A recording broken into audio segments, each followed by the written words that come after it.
కూర్చుందాం.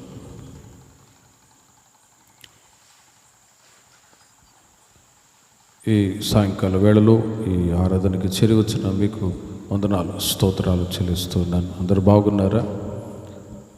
చాలా రోజుల నుంచి నేనే ఇక్కడికి రావాలి అని ఆలోచించాను.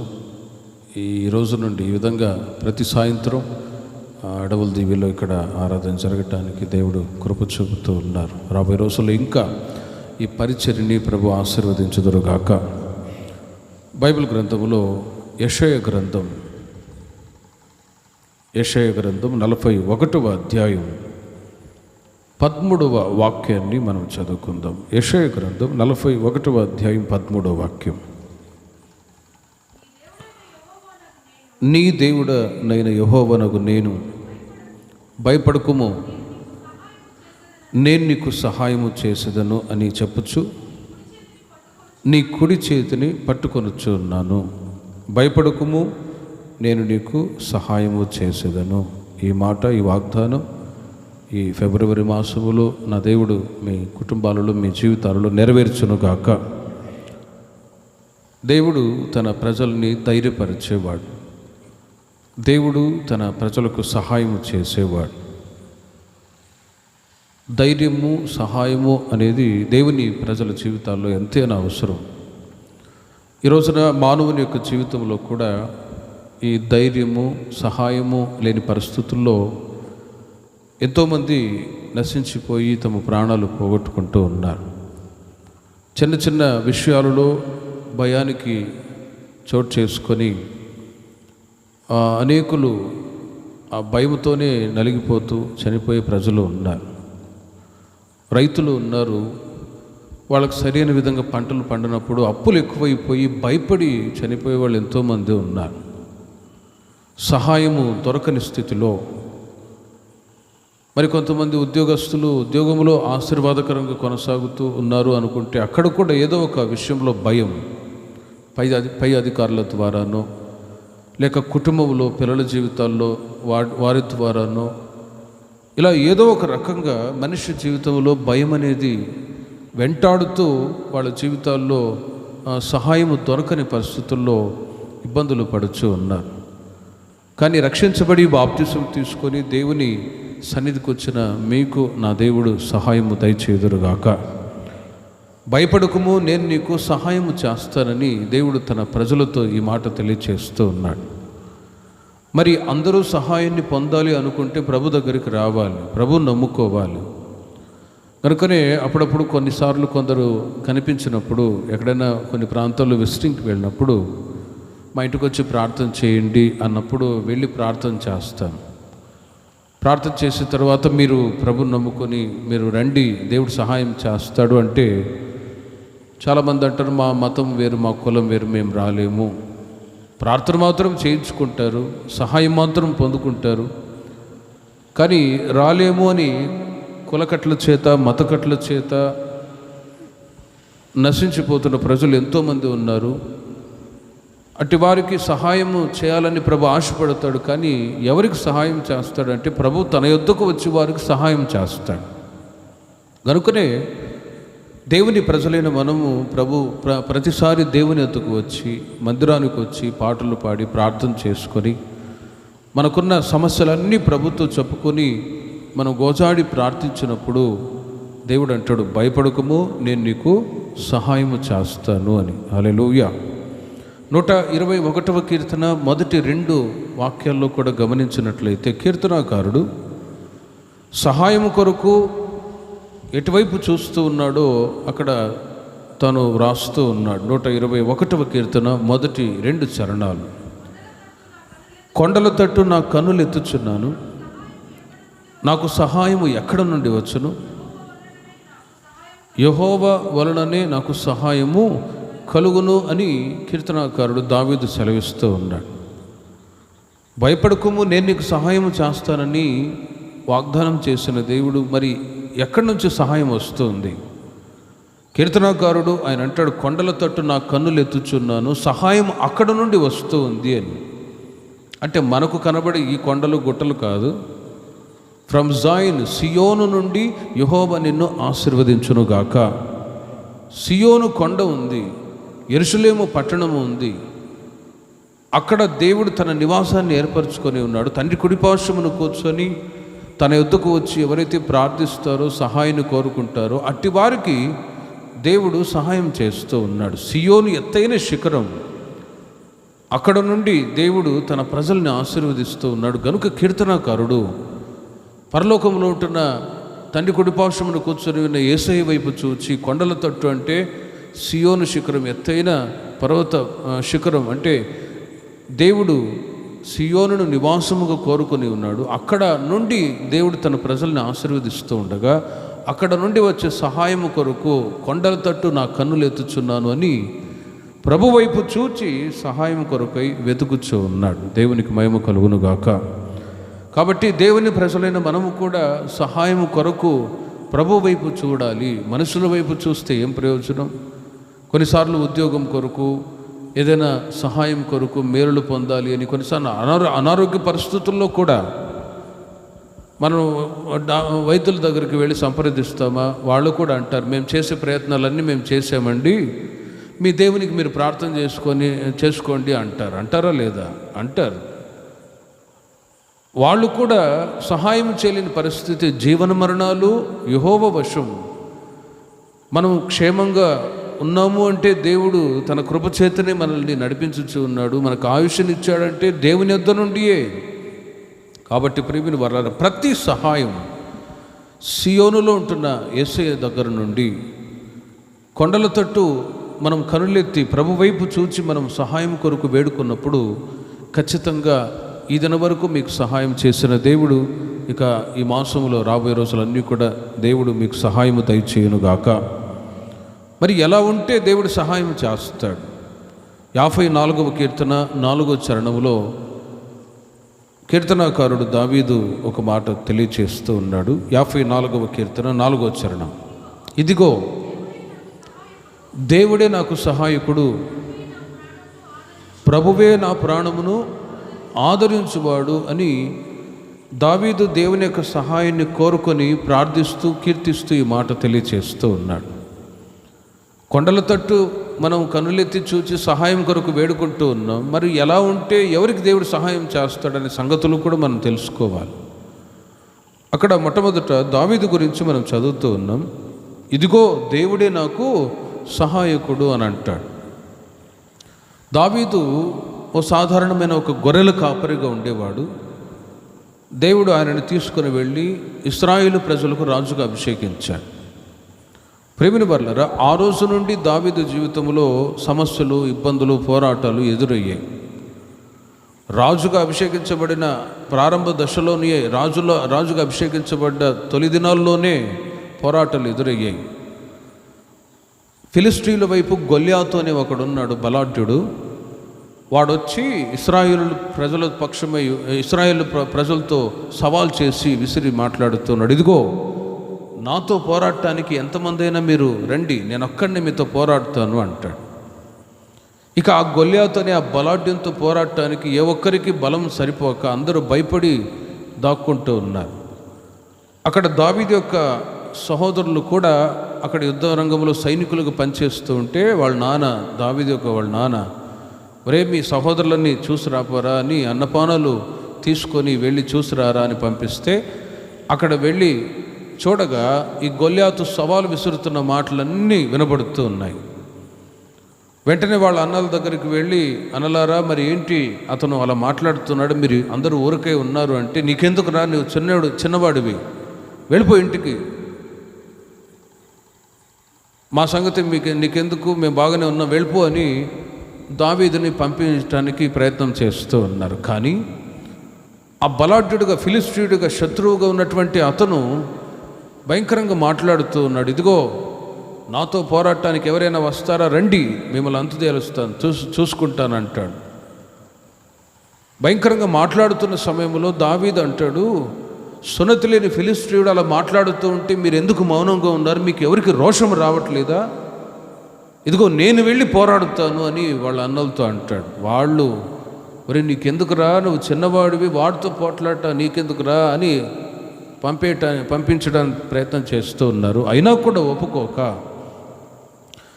నేను అతనితో పోరాడి జయిస్తాను అని అక్కడ వెళ్ళి యుద్ధరంగానికి వెళ్ళి గొల్యాతును రాజు దగ్గరికి వెళ్ళి, రాజు కూడా సరే నువ్వు యుద్ధంలో అతనితో పోరాడి జయించాలనుకుంటున్నావు కదా, ఆయుధములన్నీ కూడా ధరించుకో అంటే ఆ ఆయుధాలన్నీ ధరింప చేయగా చిన్నవాడు కదా అలాగే కూలబడిపోయాడు. ఇక దావీదు అంటాడు, ఈ ఆయుధములు తీసుకొని నేను యుద్ధం చేయలేను, ఈ ఆయుధాలతో కత్తులు ఇవన్నీ నాకు అవసరం లేదు అని వాటన్నిటిని ఆయుధములన్నిటినీ ప్రక్కన పెట్టి ప్రేమిన వర్లరా ఏటి ఒడ్డుకు వెళ్ళి, ఆయన దగ్గర ఒక వడిసెలో ఉంది, ఏటి ఒడ్డుకు వెళ్ళి అక్కడ 5 నునుపురాళ్ళు తీసుకొని ఒక రాయి వడిసెల్లో పెట్టి ఆ గొల్యాతును గురిపెట్టి కొట్టగా నొసట కొట్టాడు, ఒక్క దెబ్బతో కూలిపోయాడు. హల్లెలూయా. ప్రేమిన వర్లరా, గొల్యాతును హతమార్చాడు. ఆ తర్వాత శత్రు సమూహములన్నిటినీ కూడా యుద్ధం చేసి అందరినీ ఒక్కొక్కళ్ళని హతమారుస్తున్న సమయంలో దావీదు యుద్ధంలో జయం పొందుతూ వచ్చాడు, గొల్యాతును చంపాడు. సైనికులు కూడా పోరాడుతూ వచ్చారు. యుద్ధరంగంలో ఇశ్రాయేలు ప్రజలకు జయం కలిగింది. ఫిలిష్తీయులు అపజయాలు పాలయ్యారు. జయం పొందిన తర్వాత కొంతమంది స్త్రీలు ఏం చేశారంటే ఒక పాట పాడుతూ వచ్చారు. ప్రభునామాన్ని గణపరచడానికి బదులుగా వీళ్ళని గణపరుస్తూ మాట్లాడుతూ ఉన్నారు. దావీదు 10,000 కొలది, సౌలు 1000 మందిని 1000 కొలది మందిని చంపారు అని చెప్పి పాట పాడేసరికి సౌలుకి దావీదు మీద భయంకరమైన కోపం వచ్చేసింది. అంటే నేను రాజు ఉండి 1000 మందిని చంపేనే, ఇంతేనా నా శక్తి? మరి చిన్నవాడుగా గొర్రెల కాపరిగా ఉండి గొల్యాతును చంపి బలాఢ్యుడుగా ఉన్న గొల్యాతుని చంపాడు, మరలా 10,000 మంది శత్రువులను హతమార్చాడే. వీళ్ళు ఈ విధంగా నన్ను హీనంగా మాట్లాడి పాటలు పాడి నన్ను ఈ విధంగా మాట్లాడతారా, పాటలు పాడి నన్ను హీనంగా చూస్తారా అని ప్రేమిల వర్లరా, సౌలు అనే రాజు, సౌలే యుద్ధానికి పంపించింది గొల్యాతుని చంపమని. మరి ఇప్పుడు ఇతనే సౌలు దావీదు మీద కోపం పెట్టుకున్నాడు. ఆ రోజు నుండి సౌలు దావీదు మీద సౌలు కోపం ఉంచుకొని ఉండగా దావీదు పారిపోతూ ఉన్నాడు. ఈ సౌలు అయితే ఎక్కడ దొరికితే చాలు అక్కడ ఈట తీసి విసిరాద్దామా అని అతన్ని చంపటానికి ప్రయత్నం చేస్తూ ఉన్నాడు. బైబిల్ చెప్తుంది, దావీదు సితారా వాయిద్యాన్ని వాయిస్తూ ఉన్నప్పుడు సౌలుకు పట్టిన దురాత్మ అణిగిపోయేది. అయితే మిగతా సమయంలో ఈ సౌలు దురాత్మ చేత పీడింపబడి దావీదును చంపాలని వెతుకుతూ తిరుగుతూ ఉండేవాడు. 3 సార్లు ఈటి విసిరాడు. దావీదు తప్పించుకుంటున్నాడు. ఇలా దావీదు జీవితంలో రాజుగా అభిషేకించబడ్డాడు. సౌలు తన కుమార్తెనిచ్చి పెళ్లి చేశాడు, బాగానే ఉంది. కానీ సౌలు పగబట్టాడు చంపాలి అని. అల్లుడుగా ఉన్నా కూడా అల్లుడినే చంపాలనుకున్నాడు. చూడండి, ఇంట్లోనే పోరాటం ఎదురైంది. మరణ భయంతో సౌలుకు భయపడి ఆయా ప్రాంతాల కొండల గుహలు దాక్కుంటూ ఉన్నాడు. ఆ తర్వాత దావీదు రాజుగా అభిషేకించబడి పరిపాలన చేస్తున్న సమయంలో సొంత కుమారులే సింహాసనం కొరకు దావీదును చంపాలని ప్రయత్నం చేస్తూ ఉన్నారు. దావీదు అంటాడు, నా తదనంతరం మీరే కదా నువ్వే కదా రాజుగా ఉండవలసింది అని అంటే, లేదు నువ్వు సింహాసనాన్ని ఇచ్చేసి మేము పరిపాలన చేస్తామని అబ్షాలోము ఒకవైపు, ఆదోనియా అనే ఒకవైపు, షిమి అనే బంధు ఒకవైపు హీనంగా మాట్లాడుతూ భయంకరంగా దావీదుని మాట్లాడుతూ అపహాస్యం చేసి నవ్వి ఇబ్బందుల పాలు చేస్తూ ఉన్నాడు. ప్రేమిన వర్లారా, ఇలాంటి ఓ కఠినమైన పరిస్థితుల్లో దావీదు ఏం చేస్తున్నాడు తెలుసిన? ఈ పాట పాడి దేవుణ్ణి కీర్తిస్తూ ఆయన ఈ మాట చెప్తున్నాడు, ఇదిగో దేవుడే నాకు సహాయకుడు. హల్లెలూయా. దేవుడే నాకు సహాయకుడు, ఆయనే నన్ను ఆదరించువాడు అని చెప్పి దేవుని యొక్క సహాయాన్ని పొందుకోవటానికి, భయములో నుండి విడుదల పొందటానికి ప్రభు దగ్గరికి వచ్చి తాను ఈ మాట చెప్పి ప్రభుని కీర్తిస్తూ ఉన్నాడు. ప్రేమిన వర్లారా, రోజులు గడిచిపోతున్నాయి. దావీదు చేసిన ప్రార్థన, అతనిలో ఉన్న గొప్పతనాన్ని బట్టి రోజులు గడిచే కొలది ఏం జరిగిందో తెలుసునా?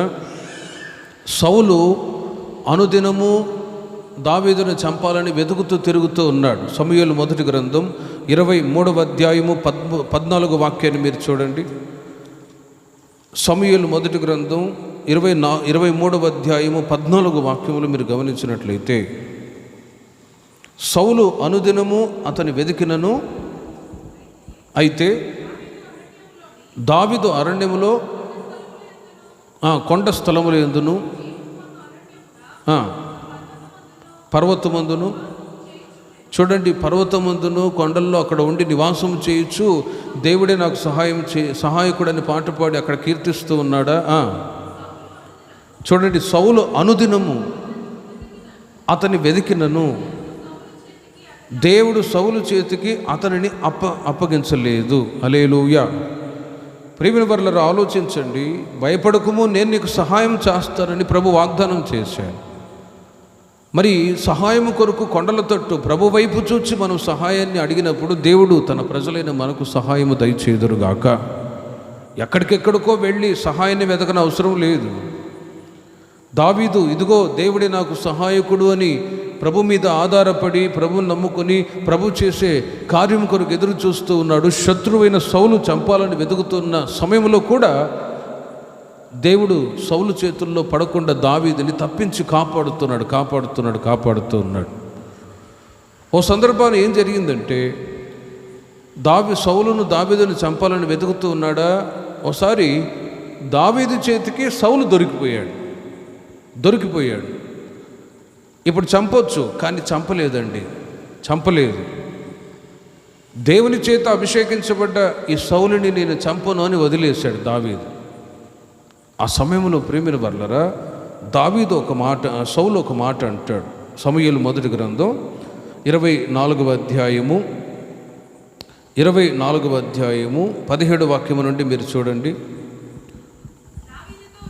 దావీదుతో ఇట్లా, నేను యెహోవా నన్ను నీ చేతికి అప్పగింపక నన్ను చంపగా విడిచినందున ఈ దినమున నీవు నా అపకారమునకు ఉపకారము చేసిన వాడవై నా ఎడల నీకున్న ఉపకార బుద్ధిని వెల్లడి చేసితివి గనుక నీవు నాకంటే నీతిపరుడువు. హల్లెలూయా. ఆ మాటని చాలా శ్రద్ధగా ఆలోచించి చూడండి. సౌలు దావీదును చంపాలని వెతుకుతున్నాడు, ఎక్కడ దొరికితే చంపేద్దామా అని. దానికి బదులు దేవుడు ఏం చేశాడు తెలుసునా? శత్రువైన సౌలునే దావీదు చేతికి అప్పగించేశాడు. ఇప్పుడు దావీదు చంపొచ్చు, కానీ చంపలేదు. ఇతను దేవుని చేత అభిషేకించబడ్డవాడు కాబట్టి నేను చంపను అని వదిలేశాడా? అందును బట్టి సౌలు అన్న మాట ఏమని, నీవు నా అపకారమునకు ఉపకారము చేసిన వాడువై నా ఎడల నీకున్న ఉపకార బుద్ధిని వెల్లడి చేసేది కనుక నీవు నాకంటే నీతిపరుడువు. హల్లెలూయా. నీవు నాకంటే నీతిపరుడు కాబట్టి నిన్ను ఎన్నో అపాయాలు కలిగిన తప్పింపబడి కాపాడబడుతున్నావని సౌలు శత్రువుగా ఉండి తానే ఒప్పుకున్నాడండి. ఒక్కసారి ఆలోచించండి ప్రియమైన వారలారా, ఈ రోజున మన జీవితాల్లో కూడా ఎన్నో అపాయాలు, కీడు కలుగుతున్న సమయం. కానీ కలిగే ప్రతి అపాయము నుంచి దేవుడు తప్పించి కాపాడుతూ ఉన్నాడంటే మనలో ఉన్న గొప్పతనం ఏంటో తెలుసునా? మన అండబలము కండబలము కానే కాదు, కానీ మనలో ఉన్న నీతిని బట్టియే దేవుడు కాపాడుతూ ఉన్నాడు. హల్లెలూయా. నీతిని బట్టియే. నీతి లేనివాడు కోతి కంటే పాడు అంటారు. కొద్ది రోజులు బ్రతికన నీతిగా బ్రతకాలరా, కలకాలం కాకిలాగా బ్రతకడం కంటే 6 నెలలు హంసలాగా బ్రతకడం మేలు అంటారు. దేవుని ప్రజలైన మనము కాపాడబడుతూ ఉన్నాము, క్షేమంగా ఉన్నాము, ఆరోగ్యకరంగా ఉన్నాము, ఎదురయ్యే ప్రతి అపాయము నుంచి తప్పించి కాపాడబడుతూ ఉన్నాము అని అంటే ప్రియమైన వారలారా, మన నీతిని బట్టియే. అందుకే సౌలు ఒక మాట అంటాడు, నీవు నాకంటే నీతిపరుడువు. ఎవరు నీతిపరులు? యేసుక్రీస్తును స్వంత రక్షకునిగా అంగీకరించి ముసడి బాప్తిసం తీసుకొని దేవుని మందిరానికి వచ్చి దేవుని వాక్యానుసారంగా తమ జీవితాన్ని నడిపించుకుంటున్న వాళ్ళు నీతిమంతులు. ఎక్కడ అపవిత్రతకు, చెడుతనానికి చోటివ్వకుండా తమ జీవితాన్ని పవిత్రంగా కాచుకుంటున్న వాళ్ళు నీతిపరులు. అట్టి నీతిమంతులకి ఎన్ని ఆపదలు వచ్చినా దేవుడే తప్పించి కాపాడుదురుగాక. ఆపదలు వస్తాయి, కానీ దేవుడు తప్పించి కాపాడుతాడు. ఉదాహరణకి ఆ మధ్య కరోనా సమయంలో ఎంతోమంది సాక్ష్యం చెప్పారు. అంటే చచ్చిపోయిన వాళ్ళందరూ నీతిపరులు కాదని చెప్పట్లేదు, కానీ కొన్నిసార్లు ఎదురయ్యే అపాయాల నుంచి దేవుడు తప్పించి కాపాడుతూ మనల్ని క్షేమంగా ఉంచాడంటే ఆయనను స్తుతించటానికే దేవుడు మనల్ని బ్రతికించాడు. మనలో ఉన్న భౌతికమైన గొప్పతనం కాదు, కానీ మనలో ఉన్న నీతిని బట్టి మనం ఇంకా బ్రతికి క్రీస్తు కొరకు జీవించాలి, క్రీస్తు కొరకు బ్రతకాలి. ఈ శేష జీవితాన్ని ప్రభు పాద సన్నిధిలో గడిపి ఆయన కొరకు మనం జీవించాలన్న ఉద్దేశంతోనే మన ఆయుష్ను పొడిగించి ప్రతి అపాయం నుంచి దేవుడు తప్పించి కాపాడుతూ ఉన్నాడు. అందుకే అపోస్తలుడైన పౌలు గారు కూడా అంటారు, నా మట్టుకైతే బ్రతుకుట క్రీస్తే, చావైతే లాభము. జీవించేవాడు ఇక మీదట తన కొరకు కాకుండా ప్రభు కొరకే జీవించాలి అని వాక్యం చెప్తుంది. ఆ మధ్య ఒక ఇంటికి విజిటింగ్కి వెళ్ళాను. ఆ తల్లిగారు ఆ ఇంట్లో వాళ్ళ కొడుకు కోడళ్ళు అందరూ ప్రార్థన చేయించుకున్నారు. ఒక ముసలిది ఆమె కూడా, అయ్యా నా కొరకు ప్రార్థన చెయ్యి అన్నది. ఏమని ప్రార్థన చేశాను? సచ్చేటట్టు ప్రార్థన చెయ్యయ్యా అన్నది. ఓరే ముసలిదాన్ని నీకేం పట్టిందన్న, సచ్చేటట్టు ప్రార్థన చెయ్యయ్యా అంటది. నీ పేరేం పేరు అన్న? సువార్తమ్మ అన్నది. సువార్తమ్మ అని పేరు పెట్టుకొని సువార్త చెప్పి, ఇంకా నీ కొడుకు పాస్టర్ కదా, వాళ్ళ అబ్బాయి సేవకుడు, మరి నువ్వు కూడా మీ అబ్బాయితో పాటు సహకారంగా ఉండి సేవ చేసి ఇంకా కొంత ఆత్మలు రక్షించి నువ్వు ప్రభు సన్నిధిలో ఉండొచ్చు కదా అంటే, ఎందుకులేయా, ఎవరు నన్ను పట్టించుకోవట్లేదు అని అంటుంది. మనిషి చనిపోవాలంటే కొందరి పరిస్థితులు ఎలా ఉంటాయి? నేను చచ్చిపోవాలంటారా? వాళ్ళు చావరు, పక్కన ఉండేవాళ్ళు చస్తారు. నేను చస్తాను అంటారా? వాళ్ళు చావరు. చావాలనుకున్న వాళ్ళకి ఇంకా ఆయుష్ ఎక్కువగానే ఉంటుంది. ప్రక్కన ఉన్న వాళ్ళు చచ్చిపోతారు. అలా జరిగే కొన్ని కుటుంబాల్లో గమనించా. కొన్నిసార్లు నేను చచ్చిపోతే ఎవరు దిక్కు అని అంటారు. ఆ ముసలిది బాగానే ఉంటుంది, ఆ ఇంట్లో ఉండేవాళ్ళు కొట్టకమంటారు. ప్రేమిలు వర్లరా, జీవన మరణాలు దేవుని చేతుల్లో ఉన్నాయి. మనం కాపాడబడి క్షేమంగా ఉంటున్నామంటే మన యొక్క నీతిని బట్టి. ఈ రోజున దేవుడు మనలందరినీ క్షేమంగా ఉంచి నడిపించుచున్నారంటే మన నీతిని బట్టి. కాబట్టి రాబోయే రోజుల్లో మనం ఇంకా క్షేమంగా ఉండాలి, ఆశీర్వాదకరంగా కొనసాగాలి అంటే ఇప్పుడున్న నీతి రాబోయే రోజుల్లో ఇంకా పెరుగునుగాక. ఇప్పుడున్న భక్తి, పరిశుద్ధత అనేది ఇంకా మన జీవితంలో పెరిగే కొలది ఏ అపాయాలు రాకుండా, ఏ కీడు రాకుండా యోబు కుటుంబం వలె మీ కుటుంబాలని దేవుడు కంచె వేసి కాపాడుదురుగాక. 94వ కీర్తన 17 చరణములో 2వ మాట చదువుకుందాం. 94వ కీర్తన 17 చరణం. యెహోవా నాకు సహాయము చేసి ఉండని ఎడల నా ప్రాణము శీఘ్రముగా మౌనమందు నివసించి ఉండును అని మోషే అక్కడ ప్రార్థిస్తూ కీర్తిస్తూ ఈ మాట తెలియచేస్తూ ఉన్నాడు. యెహోవా నాకు సహాయము చేసి ఉండని ఎడల నా ప్రాణం శీఘ్రముగా మౌనమందు నివసించి ఉండును. భయపడకము, నేను నీకు సహాయం చేస్తానని దేవుడు వాగ్దానం చేశాడు.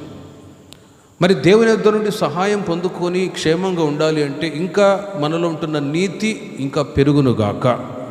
రెండవది, మోషే ఆయన అంటాడు, యెహోవా నాకు సహాయము చేసి ఉండని ఎడల నా ప్రాణము శీఘ్రముగా మౌనమందు నివసించి ఉండును. మోషే గారికి దేవుడు సహాయం చేశాడు.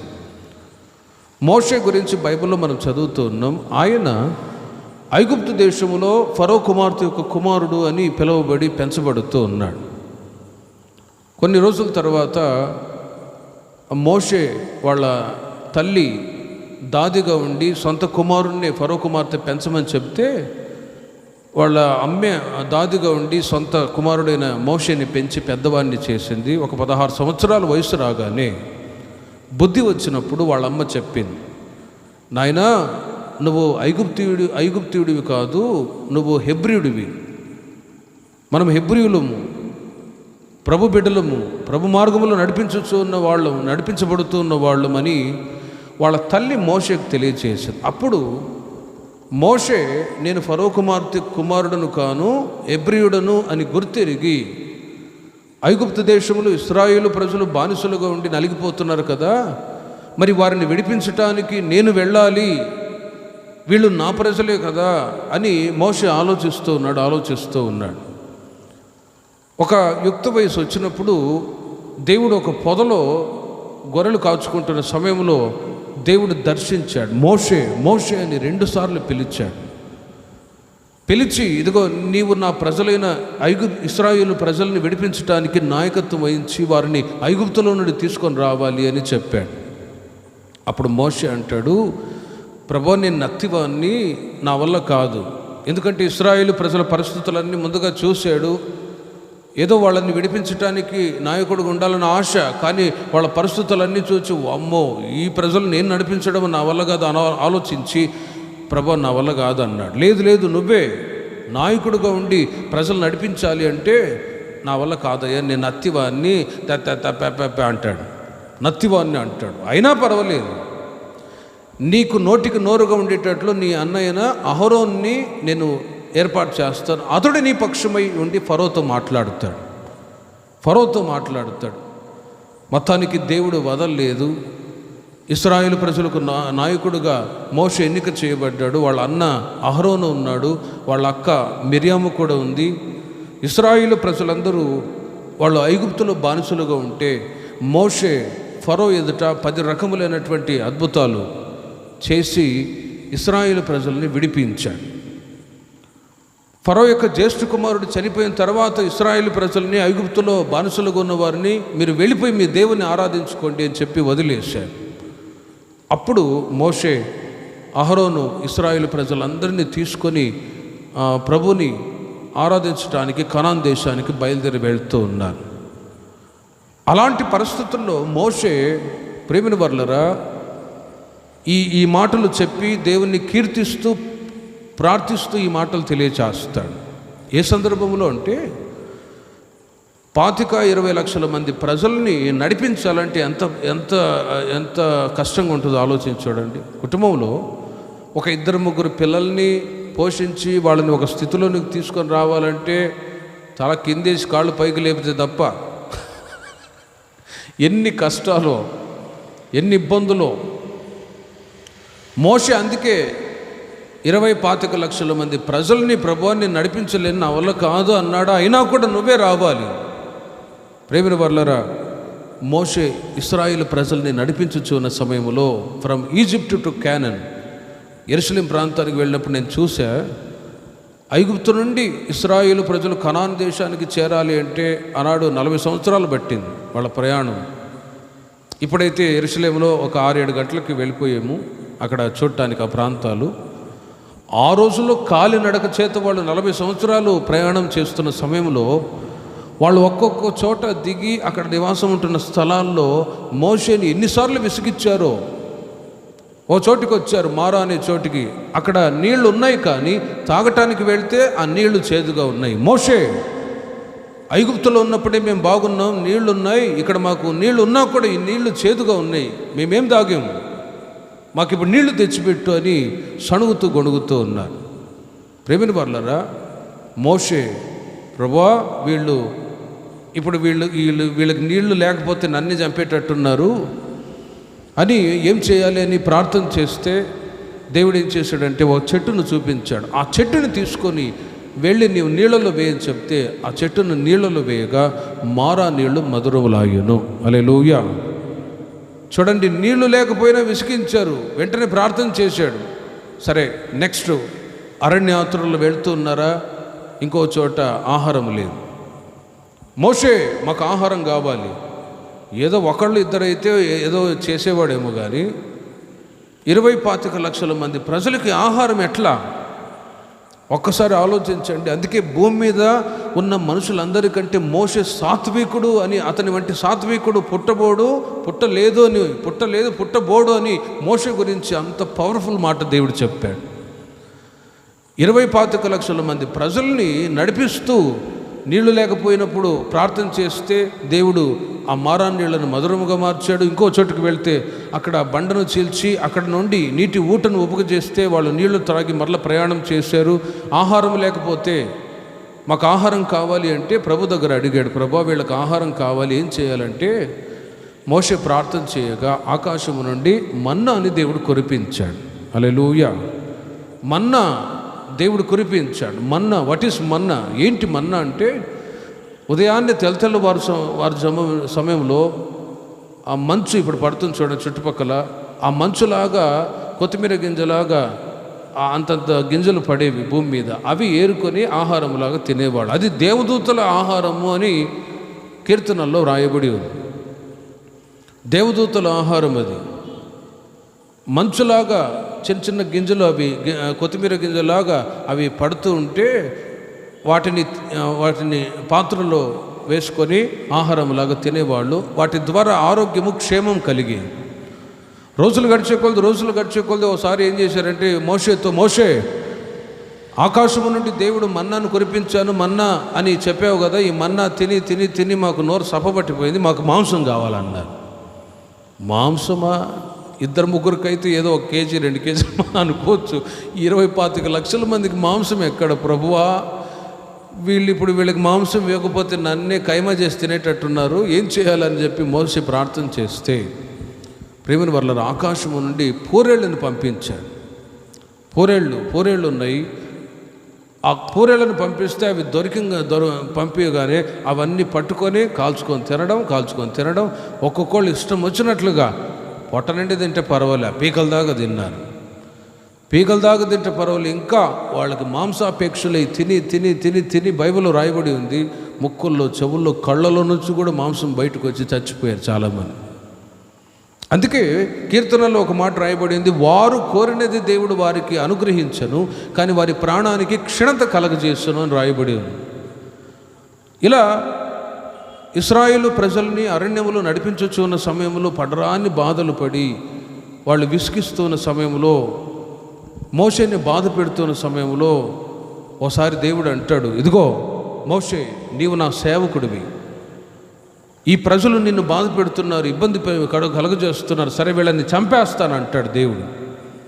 కానీ చూడండి, మీడియేటర్గా ఓ సేవకుడుగా ఉండి మోషే ఏమంటాడు తెలుసునా? ప్రభువా, వాళ్ళని చంపొద్దు, నేను విసిగి బాధపడినా పర్వాలేదు, వాళ్ళు బాధపడకూడదు, వాళ్ళని చంపేయొద్దు, చంపేస్తే నీవు చేసిన వాగ్దానం నెరవేర్చబడదు కదా, పాలు తెనలు ప్రవహించే దేశాన్ని మీకు ఇస్తాను, మీ సంతతికి అనుగ్రహిస్తాను అని చెప్పిన ఆ వాగ్దానం అబద్ధమైంది కదా, కాబట్టి వాళ్ళని చంపొద్దు అని చెప్పి మోషే ఇశ్రాయేలు పక్షమై ఉండి విజ్ఞాపన చేస్తే తెగులుని దేవుడు ఆపి ఇశ్రాయేలు ప్రజలకు క్షేమాన్ని కలుగజేశాడు. హల్లెలూయా.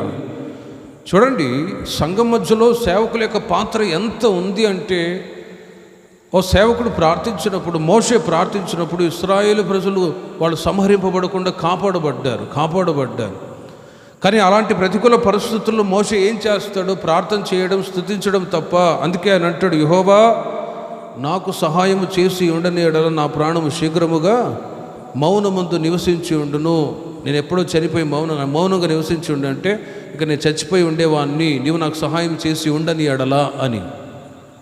నిర్గమకాండం 14వ అధ్యాయము 13వ వాక్యములో, నిర్గమకాండం 14వ అధ్యాయం 13వ వాక్యములో, అందుకు మోషే, భయపడకుడి, యెహోవా మీకు నేడు కలుగజేయు రక్షణను మీరు ఊరక నిలుచుండి చూడుడి అని చెప్పి దేవుని యొక్క సహాయం కొరకు మోషే ప్రార్థించినప్పుడు, ముందు ఎర్ర సముద్రం, వెనుక ఫరో అతని సైన్యము ఉండగా మోషే చేసిన ప్రార్థనను బట్టి దేవుడు ఆశ్చర్యమైన సహాయాన్ని అందిస్తూ ఉన్నాడు. దేవుడు అంటాడు, మోషే నీ కర్రని సముద్రం వైపు చాపు అనగా ఆ కర్రని చాపగానే ప్రేమిన వర్లరా ఎర్ర సముద్రం 2 పాయలుగా మారి ఆరిన నేల మీద ఇశ్రాయేలు ప్రజలు సురక్షితంగా నడిచి అద్దరికి చేరారు. దేవునికి మహిమ కలుగును గాక.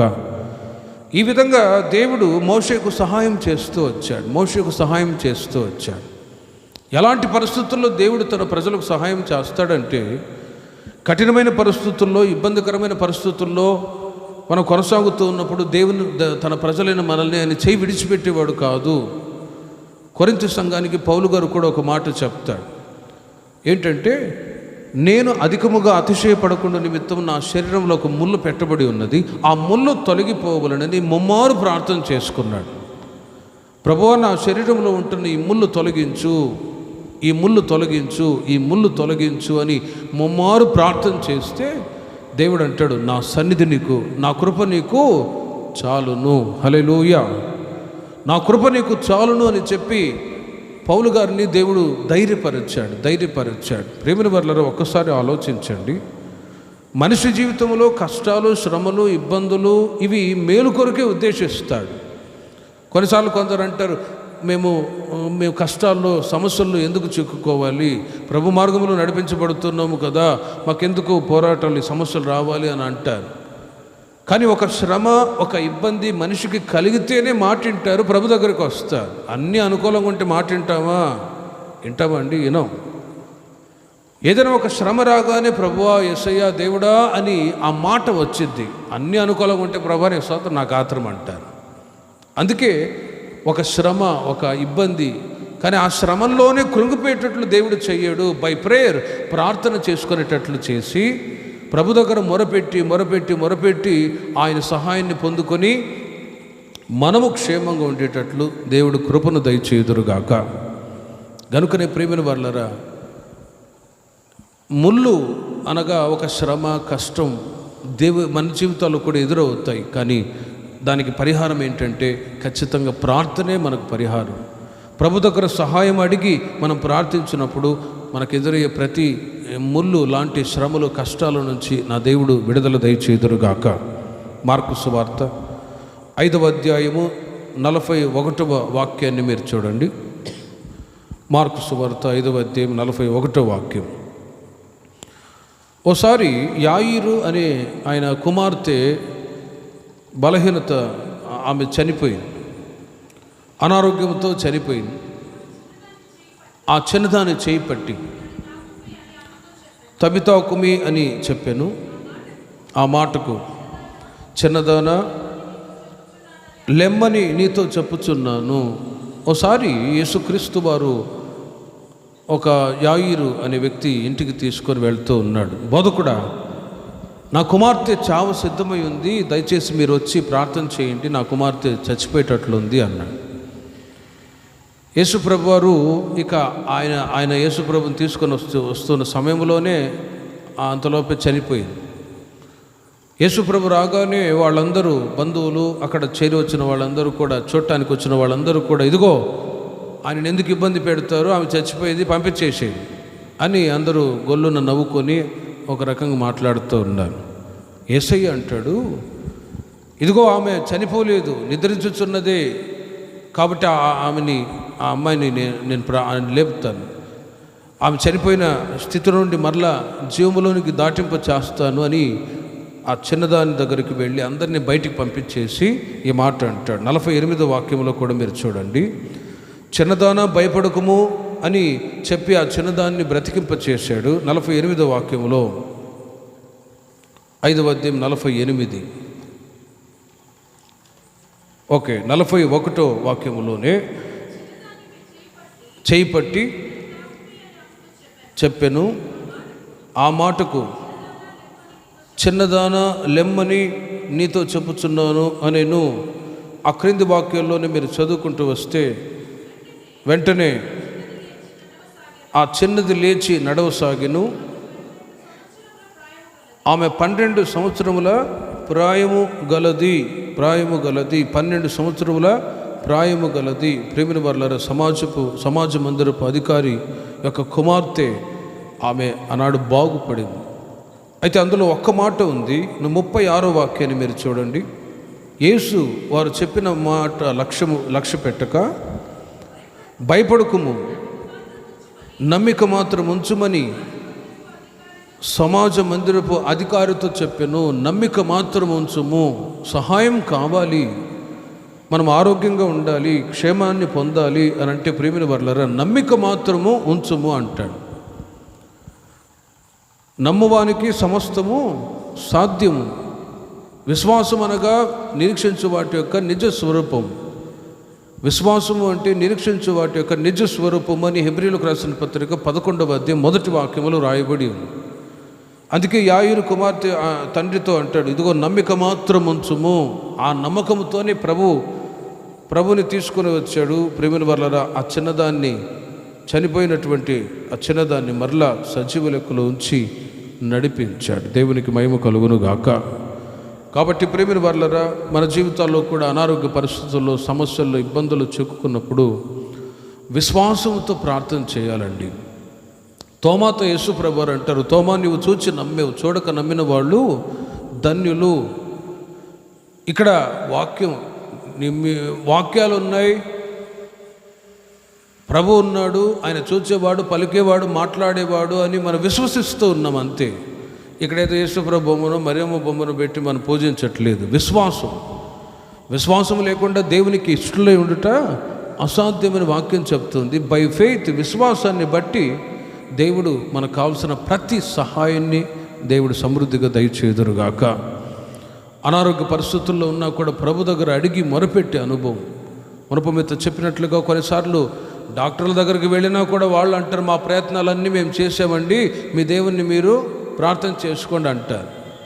కాబట్టి ప్రతి సహాయం కొరకు ప్రభు దగ్గరే మనం అడిగి మొరపెట్టినప్పుడు మనకున్న వ్యాధి బాధలన్నింటిలో నుంచి దేవుడు విడిపించి సహాయం దయచేదురుగాక. విశ్వాసం చాలా అవసరం. చివరిగా రాజుల 2వ గ్రంథం 6వ అధ్యాయము 26, 27 వాక్యాల్లో మీరు చూడండి. రాజుల 2వ గ్రంథం 6వ అధ్యాయము 26వ వాక్యం. షోమ్రోన్ పట్టణంలో ఒకసారి భయంకరమైనటువంటి కరువు వచ్చిందండి. అంతటా ఇశ్రాయేలు రాజు పట్టణపు ప్రాకారము మీద సంచారము చేయగా ఒక స్త్రీ రాజును చూచి, రాజువైన నా ఏలినవాడ, సహాయము చేయమని కేకలు వేయట విని, యెహోవా నీకు సహాయము చేయనిది, నేనెక్కడ నుండి నీకు సహాయము చేయుదును? చూడండి, అక్కడ మీరు గమనించండి. ఓసారి షోమ్రోన్ పట్టణంలో కరువు వచ్చింది. ఎంతటి కరువు అంటే ఆ క్రింది వాక్యాల్లో మీరు చదివి తర్వాత మీరు చదువుకోనండి. కన్నటువంటి సొంత బిడ్డలనే వాళ్ళు చంపుకొని వండుకొని తిన్నారండి. అంతటి కరువు. అలాంటి పరిస్థితుల్లో షోమ్రోన్ పట్టణం మందు ఆ ప్రాంతంలో ఉంటున్న రాజుగారికి ఏం అర్థం కాక ఆ రాజునగరం మీద అటు ఇటు తిరుగుతూ సంచరిస్తూ బాధతో ఉంటే ఒక స్త్రీ వచ్చి ఈ మాట, అయ్యా రాజుగారు, నీవు మాకు సహాయం చేయండి అని అడుగుతుంది. అప్పుడు ఈ రాజుగారు అన్న మాట ఏంటంటే, యెహోవా దేవుడు మీకు సహాయం చేయనిది నేనెక్కడ సహాయం చేసేది? దేవుడే మనకు సహాయం చేయాలి, నేను కూడా నరమాత్రునే కదా. మరి ఈ కరువు నుండి తప్పించబడి క్షేమాన్ని పొందుకొని ఆహారం సమృద్ధిగా కావాలి, క్షేమంగా ఉండాలి అంటే, కరువు నుంచి తప్పించబడాలి అంటే యెహోవా సహాయం చేయనిది నేనెక్కడ చేస్తాను? చూడండి, ప్రకృతిలో జరిగే కార్యాలు కొన్నిసార్లు గమనించినట్లయితే కరువు, కొన్నిసార్లు వినాశనము ఇవి జరగటానికి కూడా కొన్ని కారణాలు ఉంటాయి. ఉదయం ఆరాధనలో కూడా చెప్పాను. ఈ మధ్య అమెరికాలో జరిగిన ఒక సంఘటన ప్రపంచమంతా ప్రాగిపోయింది. ఆ పట్టణము అగ్ని చేత కాల్చబడుతూ ఉంది. ఇప్పుడు కూడా ఆ అగ్నికి ఆహుతి అక్కడ ఉన్నటువంటి బిలినియర్స్, కోటీశ్వరులు అందరూ కూడా ఇల్లు లేక, నివాసము లేక హోటల్లో ఉండి వాళ్ళు అక్కడ దాక్కుని ఉన్నారు. 2 రోజుల క్రితం వాళ్ళు దేవునికి విరోధంగా వాళ్ళు కామెంట్ చేసి నవ్వుకొని మాట్లాడిన మాటలను బట్టి శిక్ష కలిగింది అని ఇప్పుడు ఆ వార్తలన్నీ ప్రపంచ దేశాలన్నీ కూడా స్ప్రెడ్ అయిపోయాయి. అంటే దేవుడు లేడు అని బుద్ధిహీనులు అనుకుంటారు. దేవుడు లేడు, ఆయన చూచేవాడు కాదు, ఆయనకేం తెలియదు, ఆయన లేనే లేడు అని నాస్తికులు కూడా చెప్పేవాళ్ళు కూడా ఉన్నారు. కానీ ప్రియమైన వర్లరా, వాక్యం చెప్తుంది దేవుడు లేడు అని బుద్ధిహీనులు అంటారు. యేసన్న గారి దగ్గర కూడా కొంతమంది కుర్రోళ్ళు వచ్చారట. ఇదిగో యేసన్న గారు, దేవుడు ప్రార్థన, దేవుడు ఉన్నాడు అంటున్నావు కదా, చూపించు, అప్పుడు మేము నమ్ముతామన్నారట. యేసన్న గారు ఒకే మాట అన్నారు, ఒరే మీకు బుర్ర ఉందారా, మెదడు ఉందా తలలో అని అంటే, ఉంది, ఎందుకు లేదు, చూపించరా అన్నాడు. అంతే. ఇప్పుడు మెదడు చూపించాలంటే తల పగలగొట్టాలి. ఇప్పుడు తల పగలగొడితే కానీ మెదడు కనపడదు. వామ్మో, ఇంత మాట్లాడలేమని చెప్పి పారిపోయారు వాళ్ళు. ఇలా మనుషులు కొన్నిసార్లు దేవుడు లేడు అంటారు. దేవుడు లేకపోతే ప్రేమైన వాళ్ళరా మనం క్షేమంగా ఉండలేము. ప్రభు ఉన్నాడు అని మనం విశ్వసిస్తూ ఉన్నాం. కనుకనే సర్వసృష్టి ఆయన మాట ద్వారా సృష్టింపబడి ఉండగా, ఆయన ఒక మాట చెప్తే చాలు, సృష్టిలో జరిగే కార్యాలన్నీ కూడా ఆయన అధీనంలో ఉన్నాయి. క్షేమం కలగాలన్నా, ఒకవైపు, అందుకే ఉదయం చెప్పాను, ఆయన ఎంత ప్రేమ కలిగిన వాడో మరొక వైపు అంత దహించు అగ్ని అని వాక్యంలో వ్రాయబడి ఉంది. ఆయన ప్రేమ కలిగిన వాడు, జాలి కలిగిన వాడు, కరుణ కలిగిన వాడు అని కొన్ని వాక్యాలు రాయబడితే, మరికొన్ని వాక్యాల్లో ఆయన ఉగ్రత కలిగిన వాడు, మహోగ్రత కలిగిన వాడు, రౌద్రము కలిగిన వాడు అనే మాటలు రాయబడ్డాయి. ఎప్పుడు ఆయన రౌద్రము కలిగిన వాడే ఉంటాడంటే ఆయన మాట వెనక, ఆయన త్రోవలో నడిపించబడక ఇష్టానుసారంగా జీవిస్తున్న వాళ్ళ జీవితాలలో నష్టాలు కలుగుతాయని క్లియర్గా బైబిల్లో రాయబడి ఉంది. అందుకే కొన్ని చోట్ల బిబ్లికల్గా ఆలోచించినప్పుడు వినాశము జరగటానికి గల కారణాలు ఆ పట్టణంలో ఉంటున్న పాపమే కారణము అని గమనించవచ్చు. సొదొమ గొమొర్రా పట్టణాన్ని దేవుడు అగ్ని చేత ఆనాడు కాల్చివేశాడు అంటే అక్కడ ఆ పట్టణంలో భయంకరమైనటువంటి వ్యభిచారం, వర్షాభాయ లేకుండా ప్రవర్తించే ప్రవర్తన, అక్కడ ఉన్న పరిస్థితులను బట్టి ఆ పట్టణాన్ని అగ్ని చేత నాశనం చేశాడు. కాబట్టి ప్రేమైన వారలారా, ఈ రోజుల్లో కూడా మౌనంగా ఉంటాడంటే ప్రభు ఊరుకోడు. ఎంత ప్రేమ కలిగిన వాడో అంతే రౌద్రం కలిగిన వాడు. మరి ఆ షోమ్రోను పట్టణంలో కూడా కరువు రావటానికి గల కారణాలు ఏంటి? ఆ పట్టణంలో కరువు వచ్చినప్పుడు ఆకలితో వాళ్ళు రాజుగారి దగ్గరికి వెళ్ళి అడిగితే రాజే ఒప్పుకుంటాడు, దేవుడే మనకు సహాయం చేయకపోతే నేను మీకు ఎక్కడ సహాయం చేయగలను, అయినా నీకేంటి, ఏం నీ బాధ అని అంటే, ఆమె అంటది, రాజుగారు నేను ఇంకొక స్త్రీ ఇద్దరు ఉన్నారు ఒక ఇంట్లో, ఆమెకి ఆమెకి బాబు పుట్టాడు, ఈమెకి బాబు పుట్టారు. ఆ తర్వాత రాత్రుల్లో పడుకునే సమయంలో ఆమె బాబుని కన్నది, ఈమె బాబుని కన్నది, ఇద్దరు పిల్లలు. పడుకునే సమయంలో ఆమె ఏం చేసిందంటే ఆ చిన్నవాడి మీద నిద్రమోపలో ఉండి ఆ చిన్న బాలుడి మీద పడంగానే ఊపిరాడక చచ్చిపోయాడు.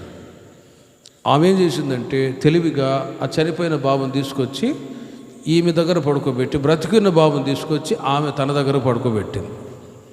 ఉదయాన్నే లేచి ఈమె చూస్తే వీడు నాకు కుమారుడు కాదు అని గొడవ ఇద్దరికి. ఆమె అంటది చనిపోయిన కుమారుడు నీకో కుమారుడు అని ఇద్దరికి వివాదాలు జరిగితే, ప్రేమిన వారలారా, అది సొలొమోను యొక్క సందర్భాన్ని ఇక్కడ ఉన్న సందర్భం ఏంటంటే, వాళ్ళు ఇద్దరు పిల్లల్ని కన్నారు, వాళ్ళకున్నటువంటి సొంత పిల్లల్ని వండుకొని తిన్నారు. ఇక్కడ ఉన్న సందర్భం ఏంటంటే, ఇద్దరు స్త్రీలు పిల్లలు ఉన్నారు, ఇద్దరు సంభాషించి మాట్లాడుకున్నారట. ఏమని, ఇదిగో ఈ రోజున నా బిడ్డని వండుకొని తిన్నాం, సరే ఒకరోజు అయిపోయింది. నెక్స్ట్ ఇంకొక రోజు నీ బిడ్డని వండుకొని తిందాం ఇవ్వనంటే ఇవ్వమన్నది, ఇదే మా గొడవ అని. ఇక ఆ గొడవను బట్టి చూడండి, రాజుగారికి పిచ్చెక్కిపోయింది. ఒరే నాయన, ఇదేందిరా, కరువు వచ్చినంత మాత్రాన సొంత పిల్లల్ని వండుకొని తింటారా అని రాజుకు పిచ్చెక్కి ప్రేమిన వారలారా బట్టలు కూడా చింపుకొని పిచ్చివాడిలాగా ప్రవర్తించాడు. షోమ్రోను పట్టణంలో అంతటి కరువు, సొంత పిల్లల్ని వండుకొని తినే పరిస్థితి. కానీ ప్రేమిన వారలారా అంతటి కరువులో కూడా రాజుల మొదటి గ్రంథం 17వ అధ్యాయము 15వ వాక్యం, రాజుల మొదటి గ్రంథం 17వ అధ్యాయం 15వ వాక్యములో అక్కడ ఎలీషా అనే ఒక సేవకుడు ఉన్నాడు. పట్టణంలో ఆ ప్రాంతంలో కరువు చేత ప్రజలందరూ కూడా అల్లాడిపోతున్న సమయంలో, సొంత పిల్లల్ని వండుకొని తింటున్న సమయంలో ప్రేమిన వారలారా సారెపతు విధవరాలి ద్వారా ఏలియా పోషింపబడెను. హల్లెలూయా. సారెపతు విధవరాలి ద్వారా ఏలియా పోషింపబడ్డాడు. ఆ తర్వాత కెరీతు వాగులో దాగుకొని ఉంటే కాకోలములు వచ్చి ఏలియాకి రొట్టెలు మాంసాన్ని తెచ్చి ఇచ్చి పోషించాడు. ఒక్కసారి ఆలోచించండి ప్రేమిన వారలారా, కరువులో కూడా దేవుడు పోషిస్తూ ఉన్న సమయం. ఆ మధ్య కరోనా సమయంలో కూడా చాలామంది అన్నారన్న, మంచి రోజుల్లో కంటే కరోనా సమయంలోనే ఫుల్గా తిని పడుకున్నామంటారు. కరువులో కూడా సమృద్ధి.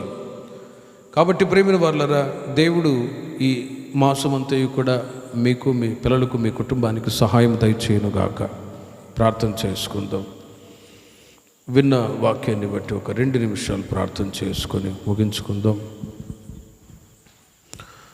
ఈ రాత్రి